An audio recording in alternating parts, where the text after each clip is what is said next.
के नाम पर एक बार फिर सियासी संग्राम छिड़ गया। कुछ कट्टर मुस्लिम नेता सुप्रीम कोर्ट के फैसले को भी कबूल नहीं कर पा रहे हैं और मुसलमानों को भड़काने की कोशिश कर रहे हैं, जिसमें सबसे आगे खुद को बैरिस्टर बताने वाले असदुद्दीन ओवैसी हैं।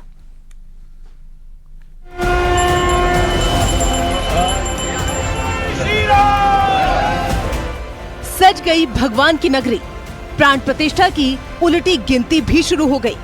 जब 500 सालों के बाद अपने सिंहासन पर विराजमान होंगे रामलला, तो सोचो नजारा क्या होगा।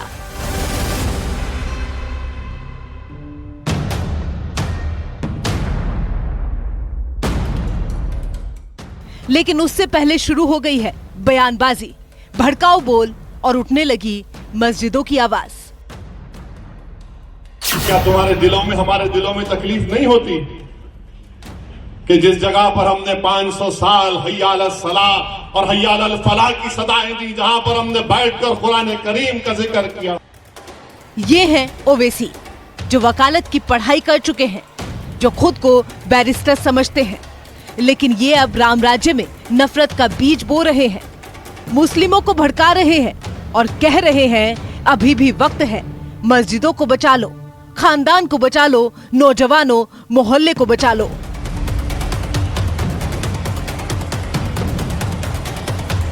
हमारी मस्जिद हमने खोदी और वहां पर क्या किया जा रहा है आप देख रहे हैं।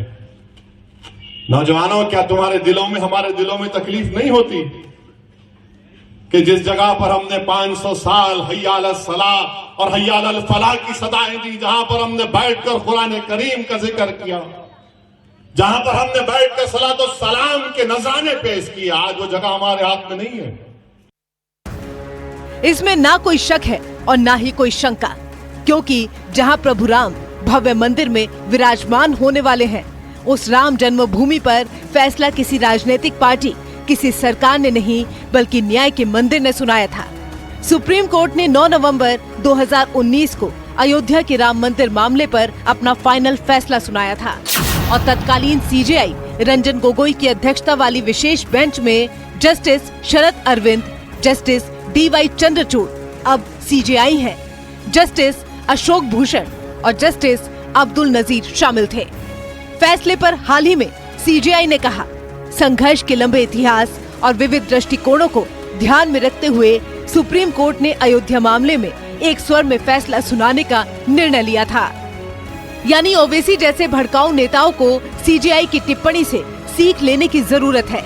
हालांकि दूसरी तरफ ओवैसी के बयान पर अब साधु संतों ने भी करारा हमला किया है और कहा है, जो नौजवानों को भड़काएगा वो कब्र में जाएगा। जवानों को भड़का रहे हैं, भड़काते रहें। वो जवान कुछ ऐसे हैं जो जैसे काल के गाल में जाने के लिए उनको उत्तेजित करेंगे, यहाँ जो आएंगे और किसी प्रकार की क्षति पहुंचाने की कोशिश की है राम मंदिर को, तो उनको श्मशान में जाना पड़ेगा, उनको कब्र में जाना पड़ेगा, वो कोई भी जीवित नहीं बचेंगे।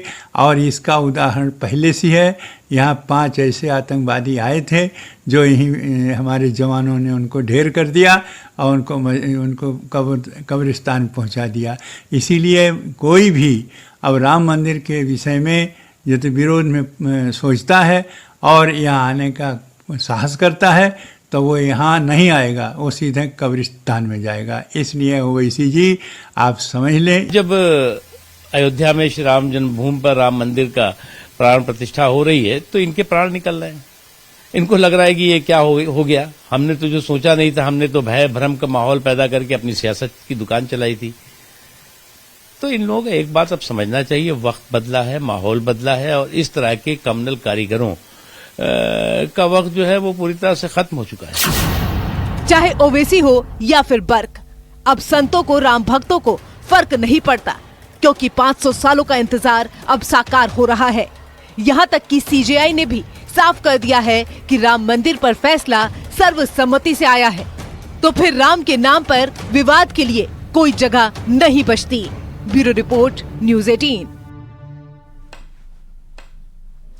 बीजेपी इस बार के लोकसभा चुनाव में 400 से ज्यादा सीटें जीतने की रणनीति बना रही है। बात नारे की हो या फिर जमीनी समीकरण की हो। माइक्रो मैनेजमेंट के लिए मशहूर बीजेपी 400 पार का सपना पूरा करने के लिए कोई कोर कसर नहीं छोड़ रही है। लेकिन सबसे बड़ा सवाल यह है कि 400 पार का नारा सफल कैसे होगा, ये रिपोर्ट देखिए।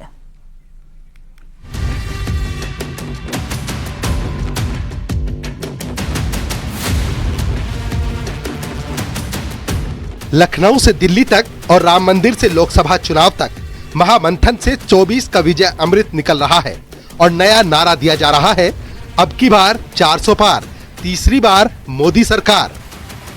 बीजेपी ने 2024 लोकसभा चुनाव के लिए मिशन मोड में अपनी तैयारी शुरू कर दी है और लक्ष्य रखा है 400 से ज्यादा सीट जीतने का। इसके साथ साथ बीजेपी ने अपने लिए नया स्लोगन भी तैयार कर लिया है और वो स्लोगन होगा, अब की बार 400 पार, तीसरी बार मोदी सरकार। यानी कि इस बार 400 से ज्यादा सीट जीतने का लक्ष्य बीजेपी अपने लिए रखकर चल रही है। अयोध्या से चुनावी शंखनाद हो चुका है। पीएम मोदी खुद विजयी उद्घोष कर चुके हैं और अब जो नारा आया है वो विपक्ष को परेशान करने के लिए काफी है, क्योंकि 22 जनवरी ही वो तारीख है जब रामलला अपने सिंहासन पर विराजमान होंगे और बीजेपी तीसरी बार मोदी को दिल्ली की गद्दी पर बैठाने का प्रण लेगी, क्योंकि 14 जनवरी से अयोध्या में विशेष अभियान चलाया जाएगा। 22 जनवरी को बीजेपी दिवाली मनाने की तैयारी कर रही है। राम भक्तों को फ्री में ट्रेन से रामलला के दर्शन कराएगी बीजेपी। अयोध्या के लिए कई स्पेशल ट्रेनें चलेंगी। 25 जनवरी से 25 मार्च तक बीजेपी मुहिम चलाएगी। यानी जिस राम मंदिर के मुद्दे ने बीजेपी को फर्श से अर्श पर पहुंचाया, अब वही मुद्दा 24 में फिर से हिट होने वाला है और अब की बार 400 पार का नारा देकर बीजेपी एक बार फिर चुनावी संग्राम में उतरने जा रही है। हमने अपने काम के दम पर जो हमारी सरकार ने मोदी जी के नेतृत्व में 10 वर्षों में काम किया है, उस काम के आधार पर हम अपना रिपोर्ट कार्ड लेकर जनता के बीच में जाएंगे। और सभी राजनीतिक दल के नाते एक हम ऐसा सोचते हैं कि हम सब जगह लड़ रहे हैं, सब जगह हमें जीतना है, लेकिन हमें अपनी बात कहनी है। अपने काम के आधार पर, अपने मोदी जी के प्रति जो लोगों का विश्वास है, उसके आधार पर हम लोगों से जनादेश भाजपा के पक्ष में मतदान करने की अपील करेंगे। राम मंदिर से शुरू हुई इस चुनावी यात्रा में पीएम मोदी से लेकर बीजेपी के बड़े बड़े नेताओं की ताबड़तोड़ रैली भी होने वाली है। हिंदुत्व के फायर ब्रांड नेता योगी आदित्यनाथ एक बार फिर डिमांड में रहने वाले हैं और चुनावी मंच से जो आवाज उठेगी वो 100 करोड़ सनातनियों को एकजुट करने के लिए खास होगी। इसके लिए 22 जनवरी के बाद पीएम मोदी की रैली होगी। देश भर में पीएम मोदी चुनावी रैली करेंगे। सीएम योगी काफी डिमांड में रहने वाले हैं। अमित शाह और जेपी नड्डा भी जनसभा करेंगे। क्लस्टर वाइज बीजेपी के नेताओं का दौरा होगा। यानी एक तरफ विपक्षी पार्टियां अब तक सीट शेयरिंग में उलझी हैं, तो दूसरी तरफ बीजेपी चुनावी अभियान से चुनावी परिणाम तक की तैयारी कर चुकी है और अब की बार 400 पार, तीसरी बार मोदी सरकार का नारा दे रही है। Bureau report, news 18।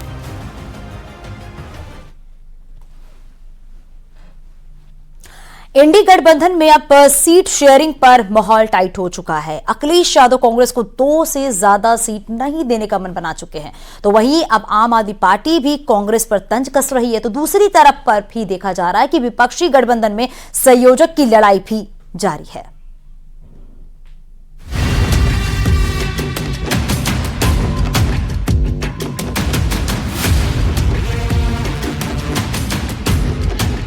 दो 2024 सियासत के लिहाज से सबसे बड़ा साल है। मोदी से मुकाबले के लिए गठबंधन के सामने चुनौतियां बढ़ गई हैं और बिहार से यूपी तक चुनावी सरगर्मियां तेज हो गई हैं।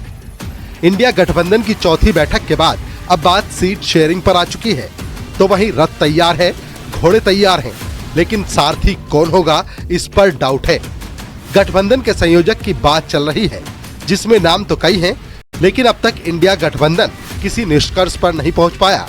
खबर तो ये भी है कि इंडी गठबंधन के संयोजक बन सकते हैं नीतीश कुमार। नीतीश के नाम पर फाइनल मुहर लगभग तय है। कांग्रेस नीतीश के नाम को आगे बढ़ा चुकी है। इंडी में कुछ को नीतीश से अब भी आपत्ति है। विपक्षी गठबंधन में तो ये लड़ाई संयोजक की है, लेकिन एक और इससे बड़ी लड़ाई सीट शेयरिंग पर छिड़ चुकी है, जिसे सुलझाना कांग्रेस के लिए किसी चुनौती से कम नहीं। पश्चिम बंगाल में टीएमसी कांग्रेस से नाराज है, पंजाब और दिल्ली में बात नहीं बन रही है, यूपी में सपा सिर्फ 2 सीट कांग्रेस को दे रही है। यहाँ तक कि अखिलेश यादव उस सवाल से भी बच रहे हैं जिसमें कांग्रेस को सीट देने की बात हो रही है। सर, कांग्रेस कितनी सीटें चाह रही है यूपी में? आप कितनी चाहते हो दे दें? सर, कांग्रेस कितनी सीटें चाह रही है यूपी में? आप कितनी चाहते हो दे दें? तो दूसरी तरफ पंजाब के मुख्यमंत्री भगवंत मान ने ऐसा बयान दिया है जो कांग्रेस के किसी भी नेता को रास नहीं आएगा। भगवंत मान ने कहा, पंजाब और दिल्ली में माताएं अपने बच्चों को दुनिया की सबसे छोटी कहानी सुना सकती हैं। एक थी कांग्रेस। उधर कांग्रेस की तरफ से भी मान के इस मजाक पर तीखा पलटवार किया गया है। पंजाब ते दिल्ली च मां अपने बच्चे नू दुनिया की सब तो छोटी कहानी सुना सकती है। एक थी कांग्रेस कि उनके पास जो एक सामान्य सार्वजनिक पटल पर एक किस तरीके से बातचीत करनी चाहिए, किस तरीके से औरों से व्यवहार करना चाहिए, उसकी कोई सीख नहीं है। और ये इनका पुराना रहा है, क्योंकि हम तो इस बात को सस्पेक्ट करते हैं कि अभी तक दिक्कत क्या थी ना, पिछले 7-8 साल में तो वो भारतीय जनता पार्टी की बी टीम की तरह काम कर रहे थे।